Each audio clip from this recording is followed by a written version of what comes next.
Bendiciones, amados hermanos de Iglesia de Cristo Betel, Ministerio en Casas. Siempre es un gozo el poder aprovechar estos medios para poder transmitir la bendita palabra del Señor. Hemos estado haciendo esta serie de cápsulas con el tema Palabras de Vida Eterna. Y lo hemos estado haciendo en el Evangelio de Juan. Ya vimos el capítulo 1, el capítulo 2 y el capítulo 3 de Juan. Y ahora queremos abordar con el tema Una mujer insatisfecha. El capítulo 4 a partir del verso 1 en adelante.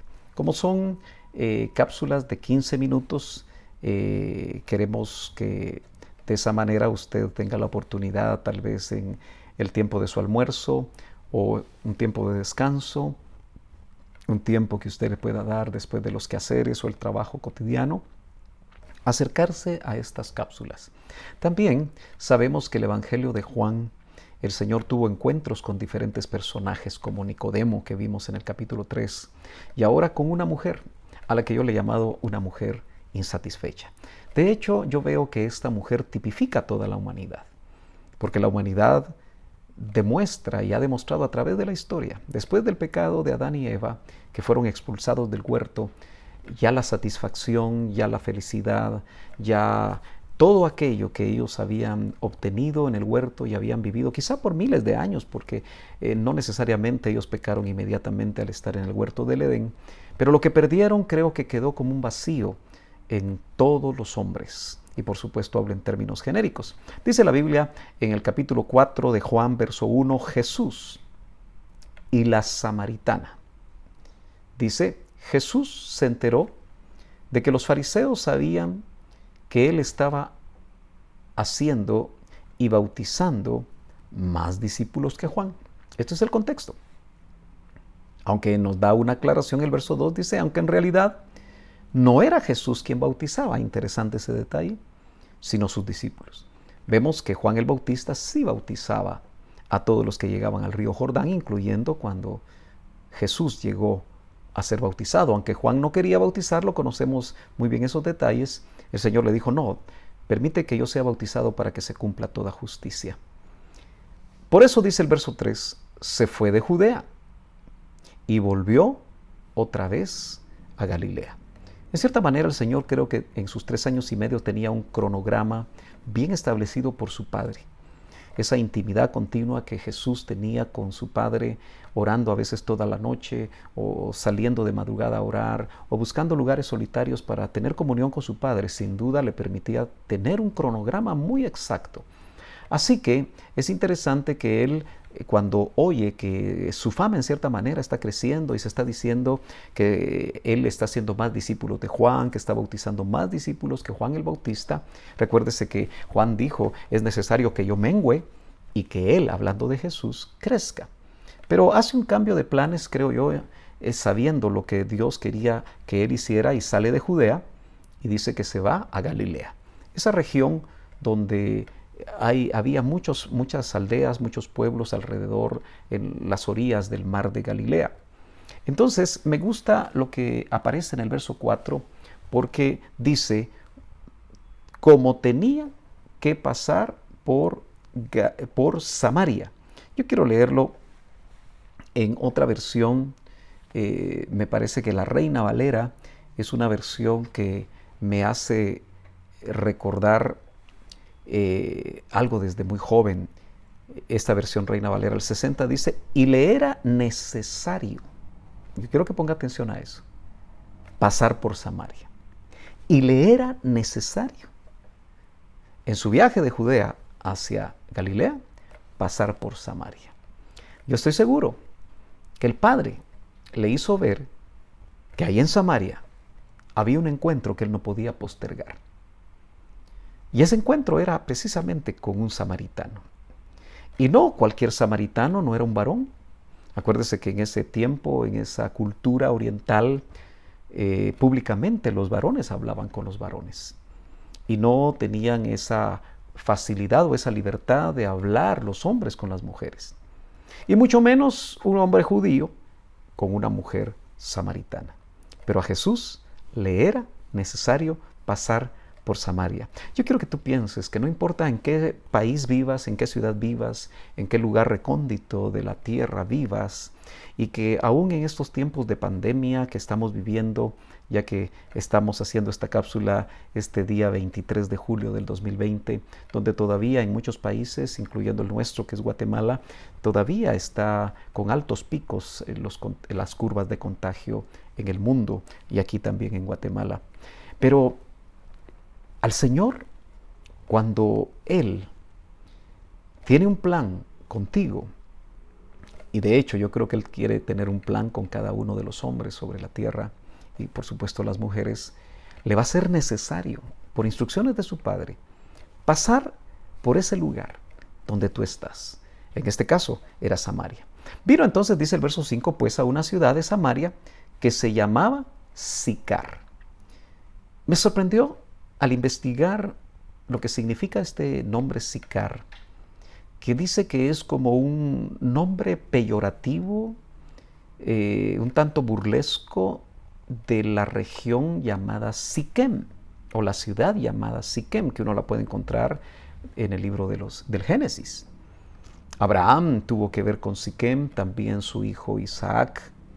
Pero Sicar, que se está refiriendo al mismo lugar, habla acerca de un lugar que se había convertido en gente que se embriagaba, es decir, borrachos, y en gente que vivía mal. Así que Sicar de alguna manera nos hace pensar que se había vuelto una especie de antro global donde había una gran necesidad. Entonces dice, junto a la heredad de Jacob que dio José a su hijo. Nos ubica en Siquem. Y estaba ahí la fuente de Jacob.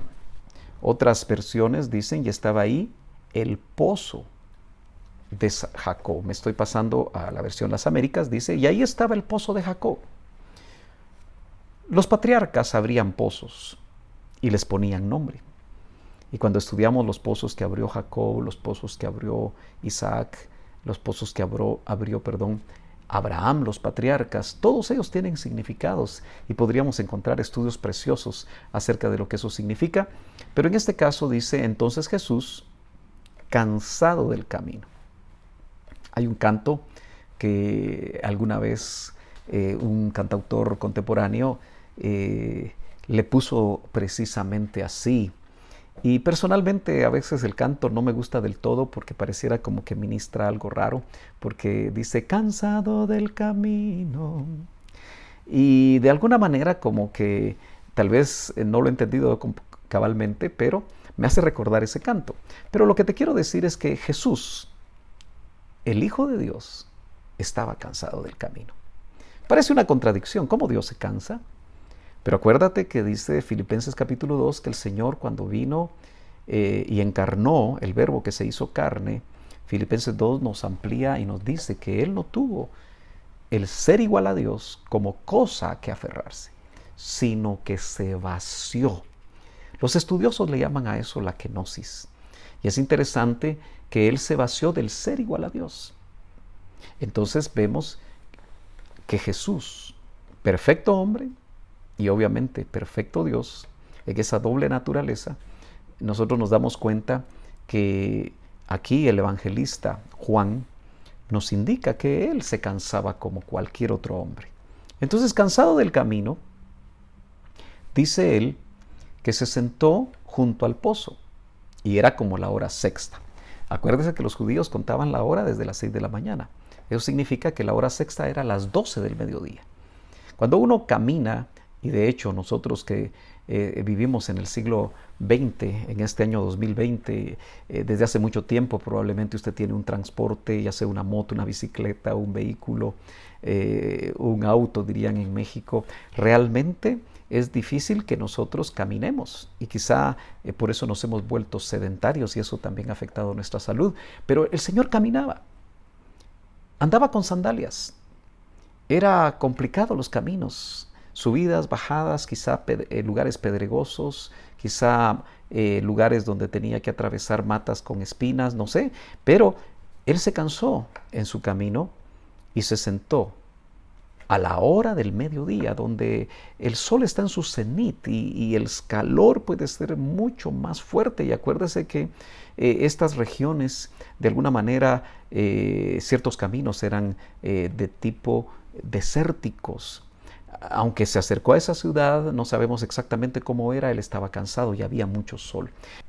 Hablo de estos detalles porque muchas veces nos añade muchos elementos importantes en cuanto a lo que la Escritura nos dice.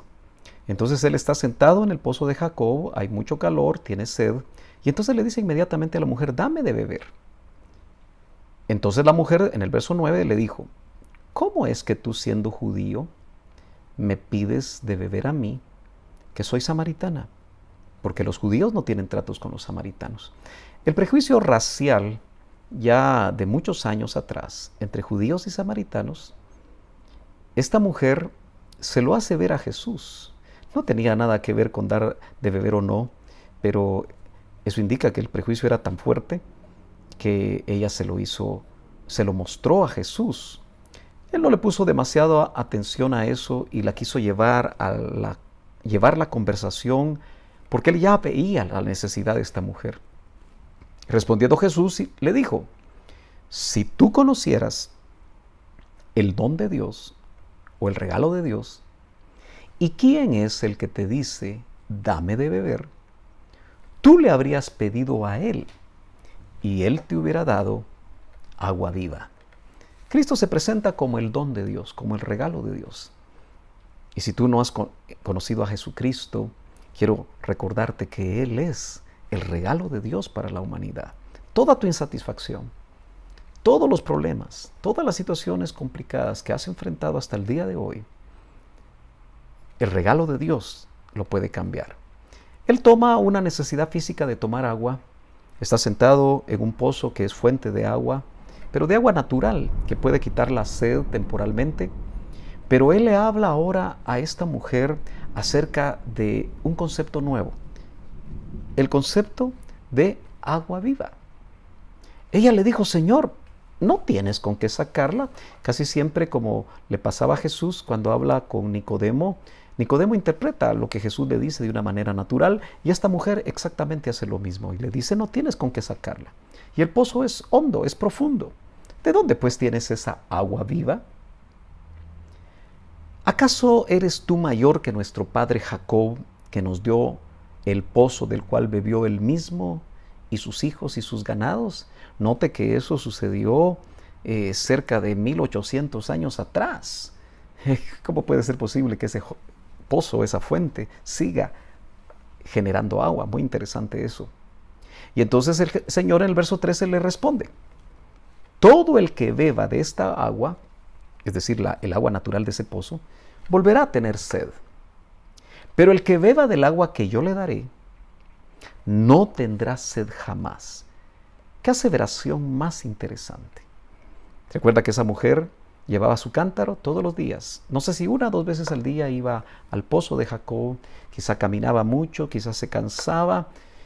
Y aunque iba con la tinaja vacía, la tenía que llevar llena de agua, y el agua pesa. Lo cotidiano, el hacer las cosas, casi siempre trae cansancio, trae frustración, trae molestia. Entonces estaba poniendo mucha atención porque el Señor le dice, pero el que beba del agua que yo le daré no tendrá sed jamás, sino que el agua que yo le daré se convertirá en él en una fuente de agua que brota para vida eterna. Las palabras de vida eterna para una mujer insatisfecha, que en la siguiente cápsula vamos a ver por qué estaba insatisfecha y por qué, habiendo conocido 6 hombres, ahora conoce a Jesús, que es el séptimo. Y ese precisamente va a ser el título de la siguiente cápsula, no se la pierda. Pero las palabras de vida eterna es, sino que el agua que yo le daré se convertirá en él, el que tome de esa agua, en una fuente de agua que brota para vida eterna. El Señor no estaba hablando de un agua natural.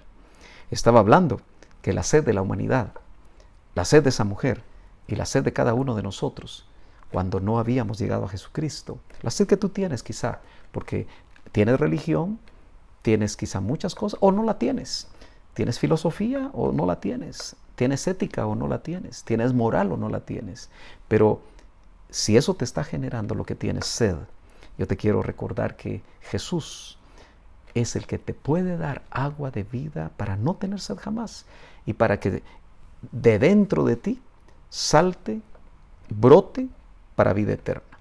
La mujer en el verso 15 le dijo, Señor, dame de esa agua para que no tenga sed, ni venga hasta aquí a sacarla. Ella seguía pensando todavía de una manera natural. Y él le dijo, ve, llama a tu marido y ven acá. Usted va a ver que con esa frase empezó a revolucionar el alma de esa mujer insatisfecha. Le empezó a recordar todas las situaciones difíciles que ella estaba viviendo en ese momento. Pero en la siguiente cápsula, con la ayuda del Señor, vamos a ver ese tema. Que Dios te bendiga.